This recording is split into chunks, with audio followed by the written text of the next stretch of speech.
اعوذ باللہ من الشیطان الرجیم بسم اللہ الرحمن الرحیم یا ایہا الذین آمنوا قوا انفسکم واہلیکم نارا صدق اللہ العظیم وصدق رسولہ النبی الکریم ونحن علی ذلک لمن الشاہدین والشاکرین والحمد للہ رب العالمین ان اللہ وملائکتہ یصلون علی النبی یا ایہا الذین آمنوا صلوا علیہ وسلموا تسلیما اللہم صلی علی سیدنا ومولانا محمد معدن الجود والکرم وآلہ وصحبہ وبارک وسلم۔ حمد و صلاۃ کے بعد عزیز دوستو، بزرگوں اور بھائیوں، امیر المومنین خلیفۃ المسلمین مراد مصطفیٰ صلی اللہ تعالی علیہ وسلم حضرت سیدنا عمر فاروق رضی اللہ تعالیٰ عنہ کو 26 ذی الحج کو زخم لگا تھا، قاتلانہ حملہ آپ پر کیا گیا تھا، اور یکم محرم الحرام کو اسلام کے اس بطل جلیل، اس قائد، اس لیڈر اور دنیا اسلام پر اپنی سیرت کے انمٹ نقوش چھوڑنے والے اس خوبصورت انسان نے دنیا سے پردہ فرمایا۔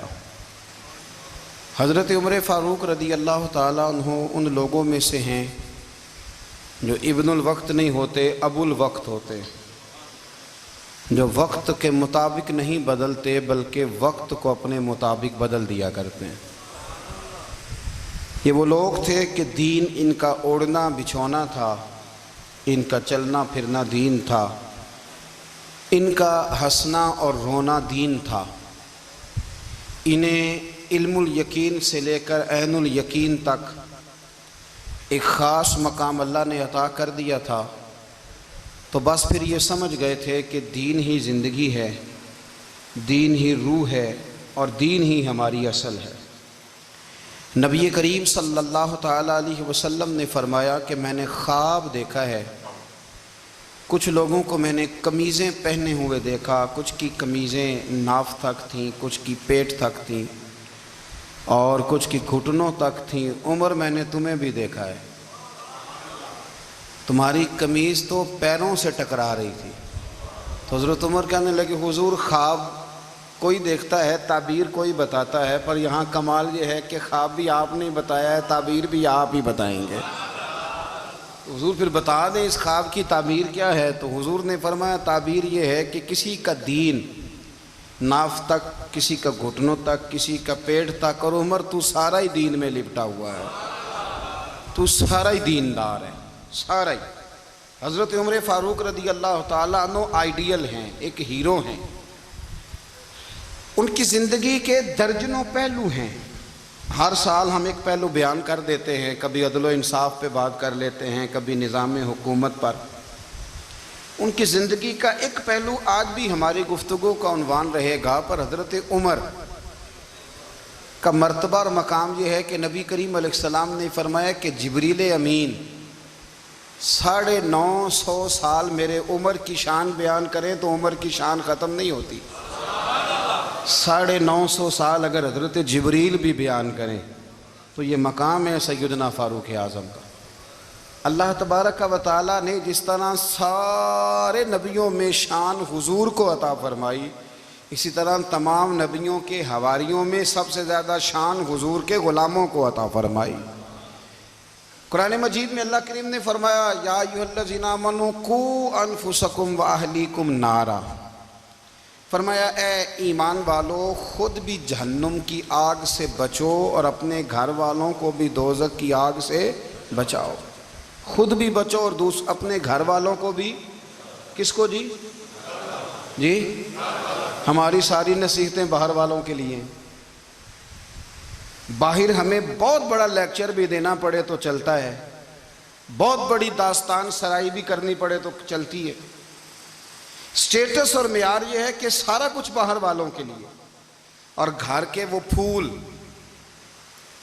جن کی آبیاری بھی ہم نے کرنی تھی، کوئی جڑی بوٹیاں اور گائیں تو وہ کاٹنی بھی ہم نے خود تھیں، دھوپ اور چھاؤں کا خیال بھی ہم نے رکھنا تھا، وہاں ہماری نظر نہیں ہوتی۔ پڑوسی کے بچے کیا کر رہے ہیں یہ سارا پتہ ہوتا ہے، اور میرے گھر میں کیا گل کھل رہے ہیں اس کی مجھے خبر نہیں ہوتی۔ حضرت عمر فاروق نے جب یہ آیت نازل ہوئی تو فوراً عرض کیا، یا رسول اللہ صلی اللہ علیہ وسلم، اس کا کیا مطلب ہے کہ خود بھی دوزخ کی آگ سے بچو اور اپنے گھر والوں کو بھی بچاؤ؟ تو نبی کریم علیہ السلام نے فرمایا، عمر اس کا مطلب یہ ہے کہ جن چیزوں کا اللہ رسول تمہیں حکم دیتے ہیں تم اپنے گھر والوں کو ان چیزوں کا حکم دو، اور جن چیزوں سے اللہ رسول تمہیں منع کرتے ہیں تم اپنے گھر والوں کو بھی ان چیزوں سے منع کرو۔ حضرت عمر فاروق کی زندگی میں جو چیز آپ کو بہت زیادہ ملے گی نا وہ یہ ہے کہ آپ نے جتنا کڑا احتساب محاسبہ باہر والوں کا کیا ہے نا، اس سے زیادہ بڑھ کے اپنا اور اپنے گھر والوں کا کیا ہے۔ یہ بڑا عجیب معاملہ ہے کہ ہم جتنے لوگ ہیں ہمارا معیار یہ ہے کہ سامنے والا غلط ہے اور میں ٹھیک، یعنی دوسرے کا بچہ گلی میں نظر آ جائے تو اس کی غلطیاں نکلنی شروع ہو جائیں گی، اور میرا بچہ سارا شہر گھوم آئے ایک ٹائر پہ موٹر سائیکل پہ، تو ہم کہتے ہیں کہ ابھی بچہ ہے، انشاءاللہ سیانا ہو جائے گا۔ اگر ابا جی آج تک سیانے نہیں ہوئے کہ اس کو سمجھا لیں، تو پھر بیٹے کا سیانا ہونا تو ہو سکتا ہے کہ وہ 60-70 سال لگ ہی جائیں۔ گھر کے اندر جب تک توجہ نہیں ہوتی، اور سب سے پہلے جب تک اپنی ذات پر توجہ نہیں ہوتی، تو والد کا جب تک کردار بچے نہیں دیکھتے جب تک، اتنی دیر تک ان کا تبدیل ہونا ممکن نہیں ہوتا۔ حضرت عمر فاروق رضی اللہ تعالیٰ عنہ نا باہر والوں کا بھی بڑا سخت حساب کرتے تھے۔ بڑا ایک گورنر صاحب نے لباس بڑا شاندار پہننا شروع کر دیا تھا، تو حضرت عمر نے اتروا کے نا تو انہیں ٹاٹ کا لباس پہنا کے تو اونٹ چرانے کی ڈیوٹی دے دی تھی۔ اتنا سخت احتساب کرتے۔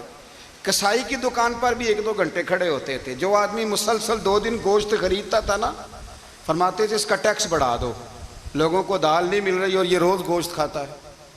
حضرت فاروق اعظم، اس کو جزیہ کہا جاتا تھا، یا کچھ اور معاملات ہوتے تو بڑھا دیتے تھے۔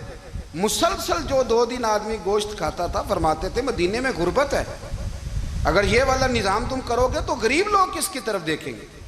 لیکن اس سے زیادہ بڑھ کر جو ان کی زندگی کا معیار اور سٹیٹس تھا وہ یہ تھا کہ اپنے گھر کا خاص خیال رکھتے، خاص توجہ کرتے۔ ملک شام سے اور ایران سے کچھ لوگ آپ کی خدمت میں آئے، تو وہاں سے کچھ کنیزیں بھی آئیں، ان کے بادشاہ پیغام لے کے۔ شاہ ایران کی کنیز کو ملکہ نے کہا کہ نا حضرت عمر کی زوجہ کو دیکھ کے آنا ذرا کس طرح کی ہے۔ ہمارے ملک میں کیا کہتے ہیں، خاتون اول، جی خاتون، باقی سارے دوؤں میں خاتون اول، ذرا خاتون اول کو دیکھ کے آنا۔ تو وہ جب آئی نا گھر میں ملنے، تو کہا کہ مجھے میری ملکہ نے کہا تھا کہ عمر کی زوجہ سے، اہلیہ سے ملاقات کر کے آنا۔ تو حضرت عمر کی اہلیہ نے نا ایک جوڑا کپڑوں کا دے دیا ملکہ کے لیے، اور ایک خوشبو کی شیشی دے دی۔ اب جب وہ تحفے وہاں بھیج گئے تو اس ملکہ نے نا کچھ سونے کا سامان بھیجا، کچھ زیورات بھیجے، کچھ تحائف بھیجے۔ جب حضرت عمر کے گھر آئے نا، وہ خادم لے کے آیا، اس نے کہا جی آپ کی اہلیہ نے تحفے بھیجے تھے، تو جواب میں شاہ ایران کی بیوی نے، یہاں جس ملک کا وہ سفیر تھا، انہوں نے بھی یہ بھیجیں۔ تو حضرت عمر فاروق نا وہ تحفے لے کے گھر گئے، تو جا کے کہنے لگے اپنی اہلیہ سے، یہ تو کب سے تحفے تحائف بھیجنے لگ گئی ہے، یہ کب سے نظام شروع ہو گیا؟ تو کہ حضور تحفہ دینا لینا تو ٹھیک ہے، سنت ہے، محبت بڑھتی ہے، تو یہ کوئی قباحت نہیں، اور میں نے اپنی ذاتی استعمال کے لیے جو چیزیں رکھی تھی وہ میں نے دی ہیں۔ تو حضرت عمر فاروق رضی اللہ تعالیٰ عنہ فرمانے لگے، ہم نے کسی ملک کے ساتھ اور اس کے بادشاہ کے ساتھ ذاتی تعلق نہیں بنانا، تعلق جو بھی بنے گا رسول اللہ کے دین کی برکت سے بنے گا۔ ذاتی رشتے نہیں ہم نے قائم کرنے، ذاتی۔ آپ کے ملک کی جو ایئر لائن جس کا ہر سال خسارے کا ڈنڈورا پیٹا جاتا ہے نا، وہ ہمارے بادشاہ صاحب اور صدر صاحب اگر غیر ملکیوں کو گھوڑا کبھی بھیجنا ہو نا، گھوڑا، تو پورا ایک جہاز گھوڑا لے کے تحفے میں جاتا ہے، پورا جہاز غریب قوم کا یہ سرمایہ، اور قوم بڑی بادشاہ ہے، لائنوں میں لگ کے ووٹ دیتی ہے۔ 2 کام ہمیشہ لائن میں لگ کے کرنے، ایک بل لائن میں لگ کے جمع کرانا ہے، اور ایک ووٹ لائن میں لگ کے، تاکہ پھر پورے 5 سال لائن میں ہی لگے رہیں. مرضی سے آپ ووٹ دینا، پر جو بات درست ہے اس کو سنو. حضرت عمر فاروق رضی اللہ تعالیٰ عنہ نے اپنی اہلیہ سے پوچھا کتنے کا تھا وہ تیرا جوڑا اور خوشبو کی شیشی؟ انہوں نے کہا 3 دینار کی. فرمایا یہ 3 دینار تیرے اور باقی جو تحفے آئے ہیں وہ تو خود کہہ، چونکہ اس نے تیرے نام بھیجے ہیں. تو کہہ کہ میں مال غنیمت میں دیتی ہوں، تو کہہ میں مسلمانوں کو کہہ.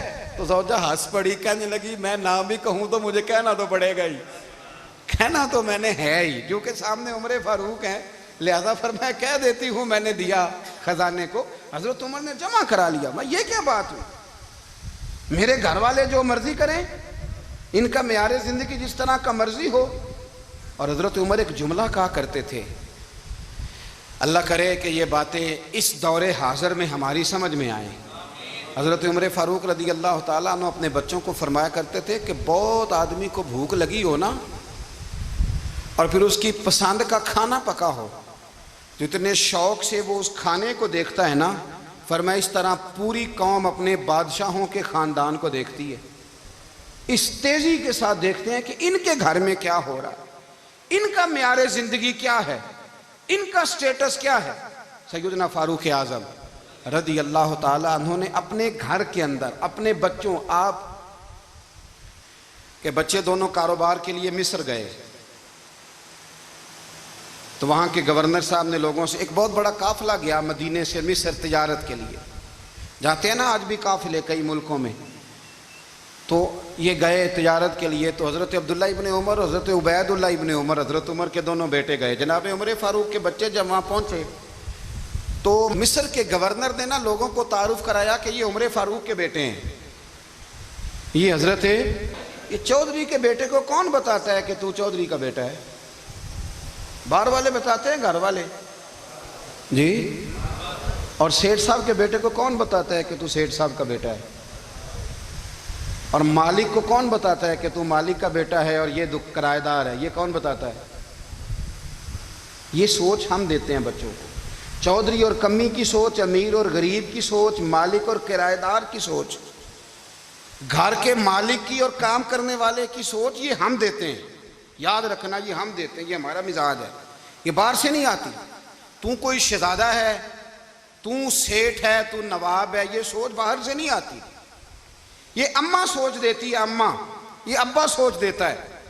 اور پھر جب تباہی اترتی ہے تو اس کے ذمہ دار بھی باہر والے نہیں ہوتے، گھر والے ہوتے ہیں. گھر والے، ہمارے بچوں کی طبیعتوں پر زیادہ نقش باہر والوں کا نہیں ہوتا، گھر والوں کا ہوتا ہے. یاد رکھیے گا. حضرت عمر فاروق رضی اللہ، بچے ہیں، شہزادے ہیں، وہ کاروبار کرنے گئے اور وہاں لوگوں نے بتایا گورنر صاحب نے کہ یہ فاروق اعظم کے بچے ہیں، امیر المومنین کے. لوگوں نے ان سے زیادہ مال خریدا، تجارت میں زیادہ نفع ہوا. ظاہر ہے کہ وہ آپ کے جو اللہ خیر کرے حکمران ہیں، ان کے کاروبار کتنے ملکوں میں ہیں، کس بنیاد پر ہیں؟ وہ صرف اس بنیاد پر کہ وہ حکمران رہے، ان کے لیے آسان تھا بڑے لوگوں سے تعلقات بنانا. حضرت عمر فاروق رضی اللہ تعالیٰ عنہ کے بچے ڈھیروں مال کما کے جب واپس آئے نا، تو حضرت عمر سے آ کے بچوں نے بطور محبت کا، ابا جی اللہ نے بڑا ہی فضل کیا ہے، بڑا مال کمایا الحمدللہ، یہ دیکھیں کتنا نوازا ہے. تو حضرت عمر کہنے لگے سارے قافلے نے اتنا ہی کمایا ہے؟ سارے قافلے نے اتنا ہی کمایا ہے؟ کہ حضور نہیں، سارے قافلے نے اتنا نہیں کمایا، سب کو اتنا نہیں ملا. وہ تو وہاں گورنر صاحب نے لوگوں کو تعارف کرایا تھا کہ یہ عمر کے بچے ہیں، تو لوگوں نے پھر ہم سے بڑا ہی خریدا. تو حضرت عمر فرمانے لگے ٹھیک ہو گیا، میں بات سمجھ گیا ہوں، اس طرح کرو، جو تمہاری اصل زر تھی نا، جو راز تھی، وہ رکھ لو اور باقی سارا مال خزانہ میں جمع کرا دو. اس لیے کہ یہ تم نے تجارت نہیں کی، یہ تم نے اپنے باپ کا نام بیچا ہے، یہ تم نے امیر المومنین کے بیٹے ہونے کا فائدہ اٹھایا ہے. فرمایا یہ تمہارا نہیں حق، یہ مسلمانوں کا ہے، اس لیے کہ یہ مال تم نے محنت سے نہیں کمایا، یہ باپ کی کرسی کا فائدہ اٹھایا ہے. اور فرمایا اگر تم نے مال جمع نہ کرایا تو میں مال بھی لے لوں گا زبردستی اور کوڑے بھی ماروں گا، ڈبل سزا دوں گا. مرضی سے جمع کراؤ گے تو کوڑوں سے بچ جاؤ گے. بڑے بیٹے نے تو جمع کرا دیا، تو چھوٹا تھوڑا پریشان ہوا. تو حضرت عبداللہ ابن عمر چھوٹے کا ماتھا چوم کے کہنے لگے بیٹے چپ کر کے جمع کرا، یہاں بھی فخر کر کے ہم عمر کے بیٹے ہیں، اور قیامت میں بھی فخر کریں گے کہ ہم فاروق اعظم کے بیٹے ہیں. یہاں بھی ناز کریں گے اور وہاں بھی ناز کریں گے کہ عمر کے بچے ہیں، ہمارے باپ نے خود بھی حلال ہی کھایا ہے، اور جب ہماری کمانے کی باری آئی ہے تو ہمیں حکم بھی حلال کھانے کا دیا۔ بھائی ہمارا مزاج نہیں۔ بچہ جب لے کے آتا ہے 2 لاکھ روپیہ تو کبھی پوچھے کہاں سے آیا ہے؟ جب وہ پہلے دن غلط دوستوں کے پاس جا کے بیٹھتا ہے تو کبھی نکالا گھر سے اسے؟ یہ بہت سارے خمیازے ہمیں اس لیے بھگتنے پڑتے ہیں کہ ہم ابتدا میں سوراخ بند نہیں کرتے، جب اس میں شگاف پڑ جاتا ہے، سیلاب آتا ہے تو ہمیں ہوش آتی ہے۔ حضرت عمر نے اپنے گھر میں نگرانی رکھی، کڑی نگرانی۔ زیادہ نماز گھر میں پڑھتے تھے حضرت عمر، نفلی نمازیں زیادہ کیوں بلا؟ بھائی یاد رکھیں کہ آپ نے اگر سجدہ کرنا ہے تو بچہ لیٹ جائے گا، وہ اسے پتا کوئی نہیں سجدہ کیا ہے، لیکن جب گھر میں کبھی قرآن ابا جی کھول لیں نا، جب ابا جی کا موڈ بن جائے نا لیکچر دینے کا، وہ گھر میں شروع ہو جاتے ہیں، کہتے ہیں آپ لوگ نماز نہیں پڑھتے اس لیے میرے کاروبار میں برکت کوئی نہیں، تم سویرے قرآن پاک نہیں کھولتے تو میں تباہ ہو گیا ہوں۔ تو میاں آپ نے کب گھر میں قرآن پاک کھولا تھا؟ آپ نے کب نماز پڑھی؟ آپ نے کب گھر کے اندر اللہ رسول کا ذکر کیا تھا؟ آپ نے کب حدیث چھیڑی؟ آپ نے بھی تو گھر کے اندر جب بھی آپ آئے ہیں تو آپ نے وہی کچھ کیا جو دنیا دار کرتے ہیں۔ آپ بھی تو اپنا موبائل لے کے الگ کونے میں بیٹھ گئے، آپ نے بھی تو کہا ہے کہ اب تمہارے چینل ختم، اب میری مرضی والا چلے گا۔ تو جو آپ نے کیا ہے بچے بھی وہی کام کریں گے۔ آپ نے بھی گپ شپ لگائی ہے تو وہ بھی لگا رہے ہیں۔ یہ سمجھ لیں جو کام آپ کریں گے آپ اپنے بچوں کی سیرت میں اس کا جلوہ دیکھ لیں گے۔ بڑی پکی سی بات ہے کہ آپ کو بچے کی عادتیں دیکھ کے سمجھ آ جائے گی کہ میں بھی یہی کرتا تھا اور یہ بھی۔ حضرت عمر فاروق رضی اللہ تعالیٰ عنہ وصال فرما گئے تو آپ کے وصال کے بعد حضرت عثمان غنی رضی اللہ تعالیٰ عنہ نے آپ کی ایک بیوہ سے نکاح کیا، حضرت عمر کی ایک بیوہ سے۔ جب وہ آپ کے نکاح میں آئی تو کہنے لگی حضرت عثمان غنی سے کہ حضور نہ تو میں خوبصورت ہوں اور نہ میں جوان ہوں، نہ آپ کی کوئی خدمت کر سکتی ہوں، میرے ساتھ نکاح کرنا سمجھ میں نہیں آیا۔ کیا شاندار جواب دیا حضرت عثمان غنی نے، کیا خوبصورت جواب دیا۔ فرمانے لگے میں نے اس لیے نکاح نہیں کیا کہ مجھے تمہارے حسن سے دلچسپی تھی یا تمہاری خدمت کی ضرورت تھی، میں نے تو اس لیے نکاح کیا ہے کہ مجھے بتاؤ عمر فاروق گھر کے اندر اپنے رب کی عبادت کس طرح کرتے تھے، وہ قرآن پاک کس طرح پڑھتے تھے، وہ رویا کیسے کرتے تھے، استغفار کا طریقہ کیا، کس وقت کس انداز میں وہ اپنے رب کو یاد کرتے تھے۔ اس لیے کہ عمر کئی دفعہ گھر سے آتا تھا تو میں اس کے چہرے پر نور دیکھا کرتا تھا، میں روشنی دیکھتا تھا، ایک معیار دیکھتا تھا۔ نکاح اس لیے کیا ہے کہ مجھے عمر کی جو گھر کے اندر کی عبادت ہے اس سے آگاہ کرو، تاکہ عثمان غنی بھی چاہتے ہیں اس طرح کے عمل کرو جس طرح کہ عمر فاروق کر کے گئے ہیں۔ بھائی جب تک ہم اپنے گھر میں وہ توجہ نہیں دیں گے، وہ مزاج دیکھیں نا، ہمارے گھروں میں جب نقشہ پاس ہوتا ہے تو ٹی وی لان بھی اس میں ہوتا ہے، ڈرائنگ روم بھی ہوتا ہے، نماز کی جگہ بھی ہوتی ہے نقشے میں۔ صحابہ جب گھر بناتے تھے تو ایک مسجد بیت کا نقشہ پاس کرتے تھے، ذہن میں رکھتے تھے کہ یہ کونا نماز کے لیے، وہاں جوتے لے کے کوئی نہیں جائے گا، وہاں نماز پڑھی جاتی تھی، عورتیں وہاں اعتکاف کرتی۔ ٹی وی لان تو آ گیا ہے اور گھر کے اندر ٹی وی رکھنے کے لیے تو ایک کمرہ الگ سے بنا دیا گیا ہے، اور اب جو نئے نقشے پاس ہو رہے ہیں اس کے اندر گھروں کے اندر جگہ بنائی گئی ہے جہاں کمپیوٹر رکھے جائیں، اور بچوں کے لیے وائرنگ ہوگی نیچے تاکہ انہیں کوئی مشکل درپیش نہ ہو۔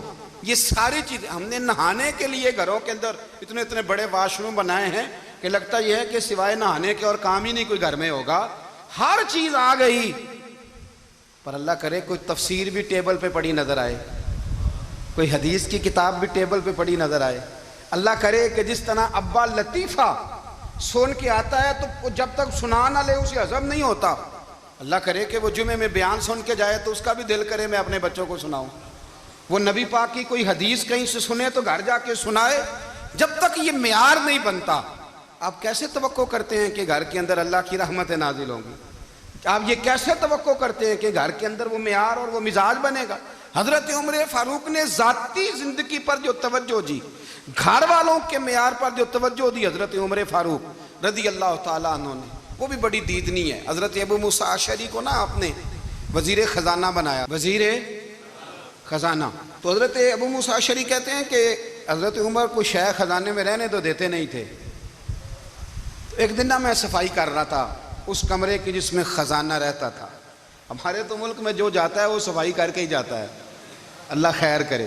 اور خیر معیار بدلتا ہے. جو پچھلی حکومت ہوتی ہے وہ قرضہ اٹھاتی ہے, وہ باہر سے جاتی ہے تو قرضہ لے کے آتی, اور جو نہیں آتی ہے وہ کہتی ہے ہمیں پیکج مل گیا ہے. وہ قرضہ نہیں اٹھاتے, ان کو کیا ملتا ہے؟ یعنی پچھلی نے قرضہ لیا تھا اور ہم نے, واہ جی واہ کیا خوبصورت انداز ہے. اس کا نام بدل کے نا, انہوں نے قرضہ لیا تھا اور ہم نے, میں کہا بڑے شاندار سیانے بندے ہو گئی. اور اللہ تعالیٰ خیر فرمائے, ہمارے جو بڑے شاندار قسم کے دوست ہیں نا, شاندار, جن کا ادب سے نام لیتے ہیں, وہ عرب کے بادشاہ ہیں. ہم تو عرب خالی کہتے بھی نہیں, عرب شریف کہتے ہیں, عرب شریف. انہوں نے پتہ کیا کیا ہے؟ انہوں نے اس طرح کیا ہے کہ جو کشمیریوں کا قاتل تھا نا, اس کے گلے میں میڈل ڈال دیا ہے.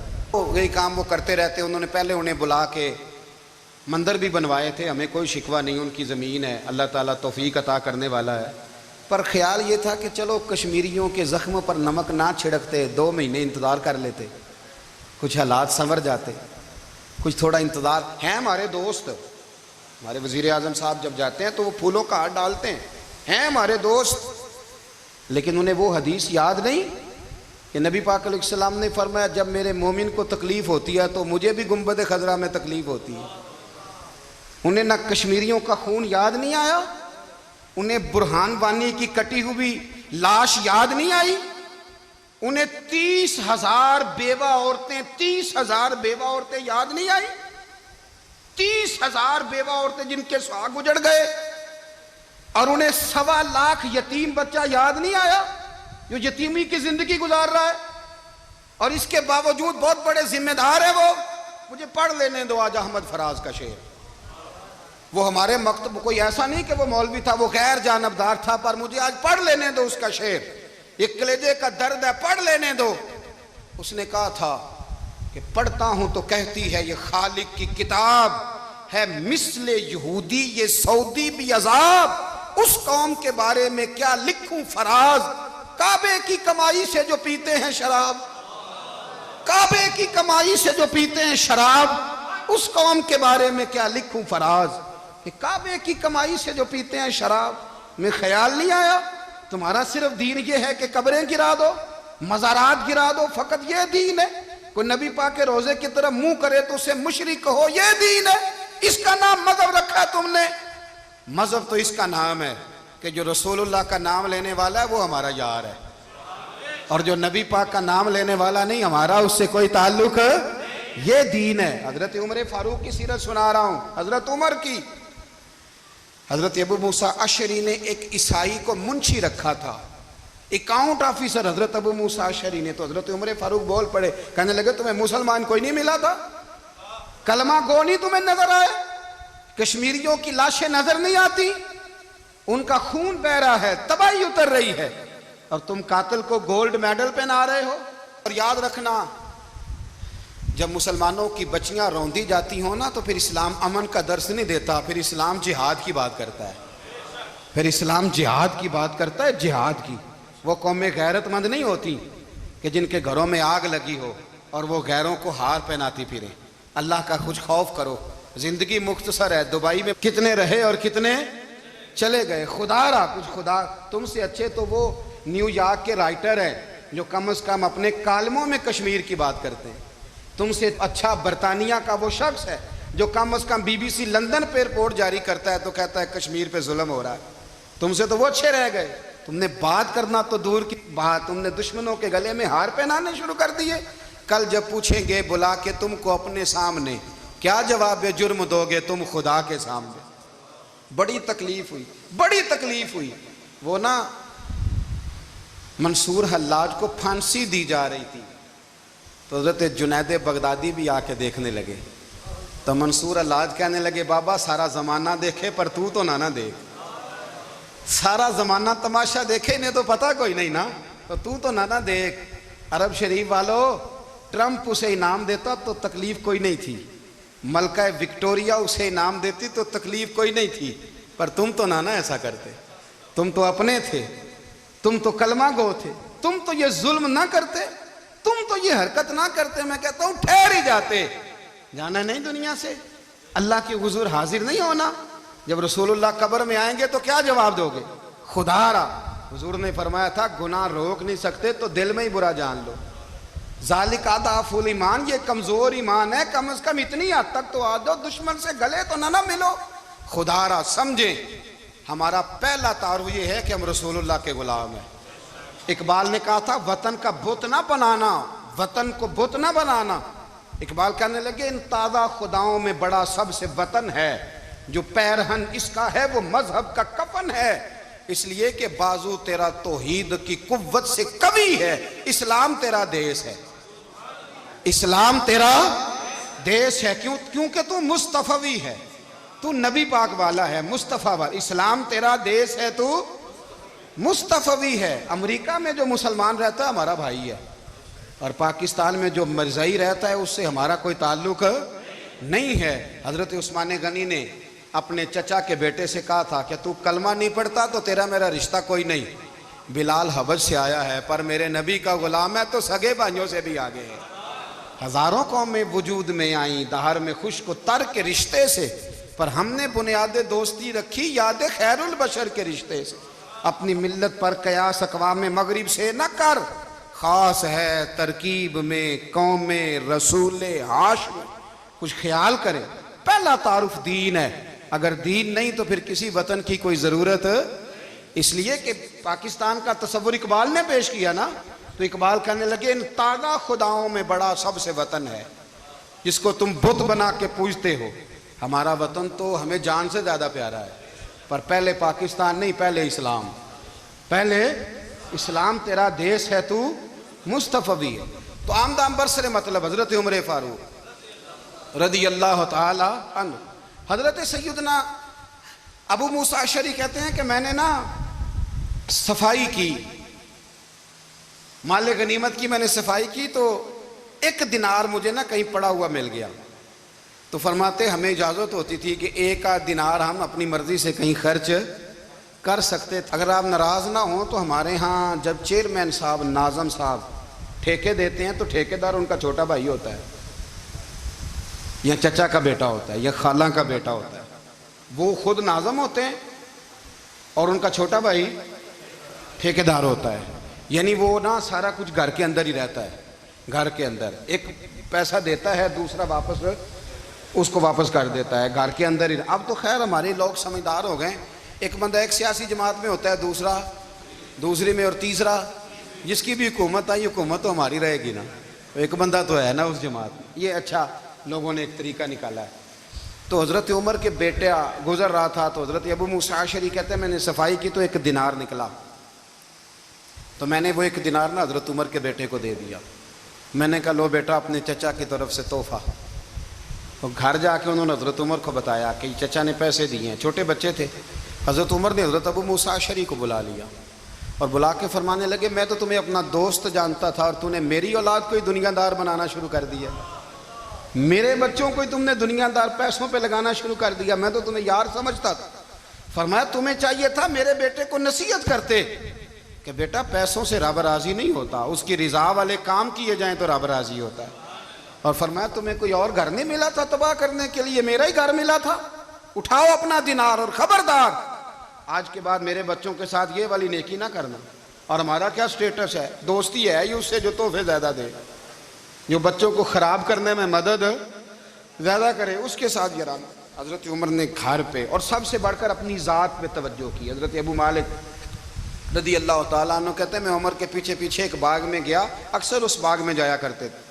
اور عمر جا کے نا تو درخت کے نیچے بیٹھ گئے اور فرمانے لگے او امیر المومنین اللہ سے ڈر جا، ورنہ جس رب نے حکومت دی ہے وہ عذاب بھی بڑا دے گا.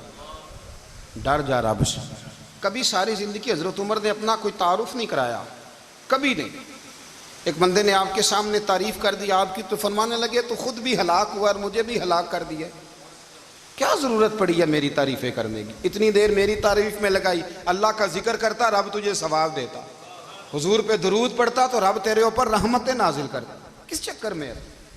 آج جتنا اچھی کوئی خوشامد کرے اتنی اچھی وزارت ملتی ہے، جتنی اچھی اس کو جو ہے وہ چاپلوسی کرنی آیا درجہ بھی اسے اتنا ہی اچھا ملتا ہے. حضرت عمر فاروق رضی اللہ تعالیٰ عنہ آپ کے بیٹے کہتے ہیں، صاحب فتوح الشام نے لکھا ہے آپ کے صاحبزادے کہتے ہیں میں نکلا تو میرے ابا جی نا اپنی پشت پر مشکیزہ رکھ کے کنویں سے پانی بھر کے آ رہے تھے۔ میں دوڑ کے آگے گیا، میں نے کہا ابا جی مجھے دے دے۔ فرمانے لگے بیٹا تیرا کیا خیال ہے، کوئی اور نہیں تھا مشکیزہ بھر کے لانے کے لیے، تیرا کیا خیال ہے؟ کہا ابا جی بڑے لوگ تھے پر آپ کیوں اٹھا رہے ہیں؟ فرمانے لگے نفس نا ذرا میرا بڑا ہو گیا تھا، اسے ذرا ذلیل کر رہا ہوں، ذرا اپنا محاسبہ کر رہا ہوں، یہ مجھے کہہ رہا تھا تو بڑی چیز ہے، تو میں نا ابھی مشکیزہ گھر رکھ کے آؤں گا، پھر تیری ماں نے مجھے کہا ہے کہ گھر میں لکڑیاں کوئی نہیں جلانے کے لیے، پھر میں جنگل سے لکڑیاں کاٹ کے لاؤں گا۔ اب میں امیر المومنین بن کے نا تو میرا نفس تھوڑا بڑا ہو گیا۔ اب یقین کریں ہمارا آزما خراب ہو جاتا ہے جب تک ہمارا تعارف صحیح نہ ہو، ہمارا تعارف ٹھیک نہ ہو، میں یہ ہوتا ہوں میں وہ ہوتا ہوں، چھوڑ مٹی دیں تے مٹی رہنا ہی، مٹی دیں تے مٹی دیں تے مٹی رہنا ہی، ایویں کادی بلے بلے، اج مٹی دے اتے بندیا تے کل مٹی دے تھلے، مٹی دیں تے مٹی رہنا ہی، کادی بلے، مجھے پوچھ لو مجھے جان لو میرا نام لے لو، میں بھی آیا ہوں، میں بھی ہوتا ہوں، میرا بھی یہ تذکرہ ہے، میں بدکار پرانا خادم کسے در ملی نہ ٹھوئی، اے تے واصف یار نے نظر جو کیتی تے واصف واصف ہی ہوئی۔ یہ تو بڑی بات کی بات ہے، تو بات کی بات ہے صاحب، ورنہ من نانم کے من نانم، جو ہم ہیں اس کا ہمیں پتہ تو ہے نا بھائی۔ کبھی بھی یہ جو ذات کا چکر ہے نا میں بھی ہوں مجھے بھی، او بھائی یاد رکھو میں کون ہوں، یہ جو نام نمود اور یہ خواہشیں اور یہ جو وقار، یہ تو کمزور لوگوں کا طریقہ ہے، جس کو اپنا تعارف کرانا پڑ گیا اس سے بھی زیادہ کمزور کوئی ہے، فوٹو میں دکھاتا پھرتا ہے فلانے کے ساتھ فوٹو فلانے، تو کمزور بندے یہ کام کرتے۔ حضرت عمر فاروق اللہ اکبر، حضرت عمر جیسا بندہ 24 لاکھ مربع میل کا حکمران، اور شاہ روم کو خط لکھ کے کہتا ہے میں منت نہیں کرتا میں حکم دیتا ہوں، اتنا تگڑا بندہ۔ جنگ قادسیہ کے لیے حضرت سعد بن ابی وقاص کو بھیجا، فتوح شام پڑھ کے دیکھیں، حضرت عمر بڑے پریشان ہیں، اتنے دن ہو گئے کوئی رپورٹ ہی نہیں آئی، اب تو موبائل ہے نا، ایک ایک منٹ کی رپورٹ لیں آپ، بلکہ آپ ایک ایک منٹ کی فوٹو لیں، آپ رپورٹ تو دور رہ گئی۔ حضرت عمر فاروق رضی اللہ تعالیٰ عنہ بڑے پریشان ہیں کہ قادسیہ میں حضرت سعد بن ابی وقاص کے ساتھ لوگ جہاد کرنے گئے، رپورٹ کوئی نہیں آ رہی، اتنے پریشان تھے کہ باہر نکل کے نا اس رستے پہ بیٹھ جاتے جو رستہ قادسیہ کی طرف سے آتا تھا، اس جو بھی آتا جاتا پوچھتے جنگ کے کیا حالات ہیں۔ ادھر جب اللہ نے فتح دے دی نا تو حضرت سعد بن ابی وقاص رضی اللہ تعالیٰ عنہ نے نا ایک قاصد کو خط دے کے بھیجا، کہنے لگے عمر کے پاس جاؤ، انہیں اطلاع دو کہ الحمدللہ اللہ نے اسلام کو فتح عطا کر دی۔ یہ حضرت عمر کو جا کے دینا، وہ بڑے پریشان ہوں گے۔ وہ جو اس زمانے میں اس طرح ہوتا تھا کہ کئی دور دور سے صحابہ جو دوسرے شہروں کے ملکوں کے رہنے والے ہوتے تھے وہ بھی آ کے شامل ہو جاتے تھے جہاد میں، کوئی ایک دفعہ مدینے آیا، کوئی 2 دفعہ آیا، پھر اپنے اپنے علاقوں میں بہت سارے لوگوں نے زیادہ دفعہ حضرت عمر کو دیکھا بھی نہیں تھا۔ وہ جو قاصد خط لے کے آیا تھا نا اس نے 1 دفعہ دیکھا تھا، حضرت عمر بوڑھے ہو گئے، وہ پہچانتا نہیں تھا۔ میری بات کی سمجھ آ رہی ہے آپ حضرات کو؟ ادھر سے وہ خط لے کے آ گیا، حضرت عمر مدینے سے باہر نکل کے اس روڈ پہ بیٹھے تھے جو قادسیہ سے آتا تھا، جب وہ اس آدمی کو آتے دیکھا تو حضرت عمر اٹھ کے کھڑے ہو گئے، فرمانے لگے قادسیہ سے آ رہے ہو؟ وہ کیا کہتا ہے؟ پھٹے پرانے کپڑے، ٹوٹے ہوئے جوتے، سر پہ پرانی پگڑی، کہنے لگے غلام مدینے کے رہنے والے ہو؟ حضرت عمر کہنے لگے ہاں مدینے کا ہوں۔ کہا میں قادسیہ سے آیا ہوں، الحمدللہ اللہ نے اسلام کو فتح دے دی ہے، الحمدللہ کفر کی کمر ٹوٹ گئی ہے۔ اس نے یہ بات کر کے تو گھوڑے کو ایڑی لگائی، گھوڑا دوڑنے لگا مدینے کے، حضرت عمر بھی ساتھ ساتھ دوڑ رہے، فرمانے لگے اچھا بتاؤ خالد بن ولید کا کیا حال ہے؟ تھوڑا آگے جا کے فرمانے لگے اسامہ بن زید کیسے ہے؟ وہ کہتے ہیں ٹھیک ہے۔ پھر اس نے اور گھوڑا، عمر ساتھ ساتھ دوڑ رہے ہیں، ساتھ ساتھ 24 لاکھ مربع میل کا حکمران، ایک جوتا پیر سے نکل گیا، عمر دوڑ رہے ہیں۔ آگے جا کے پوچھتے ہیں سعد بن ابی وقاص کا کیا حال ہے؟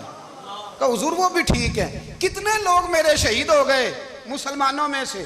کہنے لگا صحیح گنتی کا نہیں پتا، یہ لفظ ادا ہوتے ہوتے مدینے کی سرحد آ گئی۔ لوگوں نے عمر کو گھوڑے کے ساتھ دوڑتے دیکھا تو کہا امیر المومنین کیوں دوڑ رہے ہیں؟ وہ غلام چھلانگ لگا کے نیچے آیا، قدموں میں بیٹھ گیا، کہنے لگا حضور آپ نے بتایا ہی نہیں آپ امیر المومنین ہیں۔ آپ فرمانے لگے کیا بتاتا؟ میں تو اونٹ چرانے والے کا پتر ہوں، کیا بتاتا؟ وہ عمر ہوں جس نے اپنے گناہوں کا حساب دینا ہے، کیا بتاتا؟ جو سعد بن ابی وقاص کو جہاد پہ بھیج کے خود بزدلوں کی طرح گھر میں بیٹھا ہے، کیا بتاتا؟ کوئی حیثیت نہیں، کوئی تار، تو نے اچھا کیا، تو مجاہد تھا، مجھے ساتھ ساتھ دوڑایا، تو نے اچھا کیا۔ جتنے لوگ تھے چیخیں مار کے رونے لگے۔ حضرت فاروق اعظم سے کہنے لگے عمر جب تک تیرے جلوے رہیں گے اللہ کامیابیاں ہی عطا فرمائے گا، جب تک تیرا رنگ رہے گا اللہ تعالیٰ نوازتا ہی رہے گا۔ کچھ نہیں، کبھی اپنا آپ ظاہر ہی نہیں کیا۔ بہت بڑے تھے، بہت بڑے تھے حضرت عمر، بڑے تھے، لیکن ساری زندگی اپنے محاذ۔ حضرت ابو رافع غلام تھے، قرآن پاک بڑا سونا پڑھتے تھے۔ حضرت عمر جب بھی انہیں ملتے کہتے ابو رافع تو عمر سے اچھا ہے، قرآن بڑا شاندار پڑھتا ہے۔ تو وہ کہتے حضور اگر میں قرآن صحیح پڑھتا ہوں تو آپ کو قرآن کی تشریح زیادہ صحیح آتی ہے، آپ بھی تو مجھ سے افضل ہیں۔ تو آپ فرماتے نہیں، پھر بھی تو مجھ سے افضل ہے۔ کیوں؟ اس لیے کہ تو اپنے غلام، اپنے آقا کی نوکری بھی ٹھیک کرتا ہے اور رب کی عبادت بھی ٹھیک کرتا ہے، اور مجھے خالص صرف عبادت کرنی ہوتی ہے وہ بھی ٹھیک نہیں کر پاتا۔ ساری زندگی اپنا محاسبہ، ساری زندگی اپنے گریبان میں دیکھا، ساری زندگی اپنے آپ کو پرکھا، اپنے آپ کو ٹٹولا۔ 62 سال عمر بیت گئی۔ حضرت حذیفہ بن یمان ایک صحابی تھے، میرے نبی کریم علیہ السلام نا ان سے راز کی باتیں کرتے تھے۔ ہر بندے کا ہاضمہ ٹھیک نہیں ہوتا، سب سے راز کی بات نہیں کرنی چاہیے۔ حضرت حذیفہ بن یمان کہتے ہیں حضور راز کی باتیں بتاتے۔ مدینہ منورہ میں جو منافقین تھے ان کی لسٹ بھی نبی پاک نے حضرت حذیفہ بن یمان کو دی تھی۔ جب کوئی مشکوک آدمی مر جاتا نا تو صحابہ کہتے ہیں ہم دیکھتے اگر حضرت حذیفہ نے جنازہ پڑھا ہے تو ہم بھی جنازہ پڑھ لیتے۔ نبی پاک نے بھی کچھ جنازے نہیں پڑھے، ترمذی میں ہے، فرمایا عثمان سے جو بغض رکھے اس کا جنازہ نہیں پڑھیں گے۔ حضرت حذیفہ بن یمان اگر جنازہ پڑھتے تو لوگ پڑھتے، وہ نہ پڑھتے تو لوگ جنازہ نہ پڑھتے۔ حضرت حذیفہ بن یمان کہتے ہیں جناب عمر فاروق کی خلافت کے آخری ایام تھے، کچھ دنوں کے بعد وہ شہید ہو گئے۔ فرماتے آدھی رات کا وقت تھا، میں گھر میں سویا تھا بڑا بے فکر، اچانک میرے دروازے پہ دستک ہوئی، میں گھبرا کے اٹھا، اتنی رات کو کون آیا؟ کہتے ہیں قربان جاؤں، دروازے پہ گیا تو امیر المومنین فاروق اعظم دروازے پہ۔ میں نے کہا عمر کوئی حکم تھا تو مجھے بلا لیتے۔ کہنے لگے میں نا امیر بن کے نہیں آیا، تیرا ویر بن کے آیا ہوں۔ امیر المومنین کی حیثیت سے سرکاری کام سے بلاتا تو وہاں بلاتا، مجھے ایک ذاتی کام پڑ گیا۔ کہتے ہیں میں نے عمر کو گھر کی اندر بلا کے چارپائی پہ بٹھایا، میں نے کہا حضور میں غریب آدمی، میں کیا آپ کے کام آ سکتا ہوں؟ تو کہتے ہیں انہوں نے نا مجھے ساتھ بٹھا لیا، پھر میرا ہاتھ پکڑ لیا، کہنے لگے تو عمر کو جانتا ہے؟ عمر جھوٹ نہیں بولتا، تو جانتا ہے عمر وعدوں کا پکا ہے؟ کہا حضور جانتا ہوں۔ کہا میں اس وقت آیا ہوں جب دیکھ بھی کوئی نہیں رہا۔ حضرت حذیفہ بن یمان کہتے ہیں پریشان ہو گیا، حضور پہلیاں نہ بجھوائیں، مہربانی کریں بتائیں کدھر آئے ہیں؟ تو حضرت عمر فاروق فرمانے لگے 62 سال کا ہو گیا ہوں، 63 میں چل رہا ہے، داڑھی سفید ہو گئی ہے، پھل پک گیا، اٹھ فریدہ ستیا، داڑھی آ گئی پور، اگا نیڑے آ گئی، پیچھا رہ گئی دور، اب قبر اشر کا معاملہ صاف نظر آنے لگا ہے۔ کہا حضور مجھ سے کیا چاہتے ہیں؟ حضرت عمر رو پڑے، کہنے لگے آج میں عشاء کے بعد نکلا ہوں تو نبی پاک کے صحابہ مجھے نیک کہہ رہے تھے، پھر میں نے بچوں کی ماں سے اور بچوں سے بھی پوچھا ہے، وہ بھی مجھ سے راضی ہیں، پر حذیفہ تیرے ساتھ نبی پاک راز کی باتیں کرتے تھے، سچ بتا کہیں عمر کا نام منافقوں میں شامل تو نہیں؟ سچ بتا ان منافقین میں تو شامل نہیں، کہیں اوپر سے تو نہیں سارا کچھ؟ حضرت حذیفہ بن یمان کہتے ہیں میں باپ کے مرنے پہ اتنا نہیں رویا جتنا عمر کے سوال پہ رویا۔ میں قدموں میں بیٹھ گیا، میں نے کہا نہیں عمر یہ تو میں نے نہیں سنا، لیکن یہ میں نے نبی پاک سے ضرور سنا ہے کہ میرے بعد اگر کوئی نبی ہوتا تو عمر ابن خطاب ہوتا۔ یہ میں نے اپنے کانوں سے سنا ہے کہ عمر جس گلی سے گزرے شیطان رستہ بدل جاتا ہے۔ یہ میں نے اپنے کانوں سے سنا ہے کہ 950 سال حضرت جبریل جناب عمر کی شان بیان کریں تو پھر بھی بیان نہیں ہو سکتا، یہ میں نے ضرور سنا۔ دوستو ساری زندگی حضرت عمر نے اگر دوسروں کا محاسبہ کیا تو اپنا اور اپنے بچوں کا بھی کڑا خیال رکھا، اپنی ذات پر بڑی توجہ دی۔ جو لوگ اپنا بھول جاتے ہیں نا، ہمیں اپنی صحت کا بڑا خیال ہے لیکن اپنی روحانی زندگی کا کوئی خیال نہیں ہے، قلبی زندگی کا کوئی تصور نہیں ہے۔ آپ یقین کریں موٹا آدمی کمزور ہونے کے لیے جدوجہد کر رہا ہے، کمزور طاقتور ہونے کے لیے، لیکن جس کو کتنے دن بیت گئے اللہ رسول کی یاد میں رویا ہی نہیں، کتنے دن بیت گئے نعت سننے کو دل ہی نہیں چاہا، جسے مہینوں بیت گئے اور قرآن پاک کی طرف نظر ہی نہیں گئی، وہ فکر مند ہی نہیں۔ زندگی زندہ دلی کا نام ہے، مردہ دل کیا خاک جیا کرتے ہیں۔ بھائی حضرت عمر کی زندگی دور حاضر میں ہمیں یہ سبق دیتی ہے کہ کڑی نگرانی رکھو اپنے پودوں کی، کڑا خیال رکھو اپنے ذاتی باغ کا، اور یہ جو تمہارے دل کی دنیا ہے، یہ تمہاری روح کی زندگی ہے، اس کا محاسبہ کرتے رہو۔ نبی کریم علیہ السلام نے فرمایا اپنا حساب خود کر لو قبل اس کے کہ تمہارا حساب کیا جائے۔ اپنا حساب بولیے، اپنا حساب۔ ہم ساری دنیا کا حساب کرتے پھرتے ہیں، کوئی کہاں سے کماتا ہے کہاں کھاتا ہے، پر اپنا حساب حضور نے فرمایا حساب کر لو قبل اس سے کہ تمہارا حساب۔ مولا علی فرماتے ہیں نماز پڑھ لو قبل اس کے کہ تمہاری نماز پڑھی جائے، نماز پڑھ لو قبل اس کے کہ تمہاری۔ اپنا محاسبہ کریں، تھوڑا سا نا اوپر دائیں بائیں دیکھنے کی بجائے تھوڑی سی گردن جھکا کے نا، درویش کہتے ہیں برے بندے نو میں لبن ٹریا تے جگ تے ملیا نہ